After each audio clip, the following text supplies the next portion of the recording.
తారకాసురుడు అనే రాక్షసుడు భూమిని వేధించడం ప్రారంభించాడు. అతన్ని సంహరించడానికి శివపార్వతుల కుమారుడు అవసరమని నిర్ణయించారు. ఈ నిర్ణయం ప్రకారం పార్వతి తపస్సు చేసింది.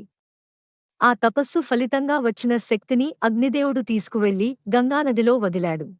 ఆ శక్తి గంగా నది ద్వారా శరవణం అనే చోట చేరుకుంది. అక్కడ ఆ శక్తి నుండి ఒక అద్భుతమైన శిశువు జన్మించాడు. ఆ శిశువును 6 కృత్తికలు పెంచారు. అందువల్ల అతనికి 6 ముఖాలు ఏర్పడ్డాయి. అందుకే అతనిని షణ్ముఖ స్వామి అని అంటారు. శివుడు తన కుమారుడికి వేలు అనే ఒక శక్తివంతమైన ఆయుధాన్ని ఇచ్చాడు.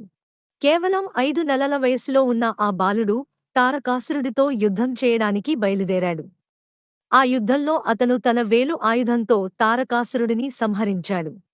ఈ విజయం తర్వాత దేవతలందరూ కలిసి అతన్ని దేవసేనకు అధిపతిగా చేశారు.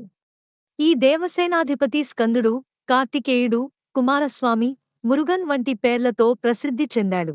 స్కందుడు అంటే శివశక్తి నుండి జన్మించినవాడు, కార్తికేయుడు అంటే కృత్తికలచే పెరిగినవాడు, కుమారస్వామి అంటే ఎప్పుడూ యువకుడిగా ఉండేవారు, మురుగన్ అంటే సుందరమైన యువకుడు అనే అర్థంలో తమిళంలో ప్రసిద్ధి చెందిన పేరు. ఓం నమః శివాయ.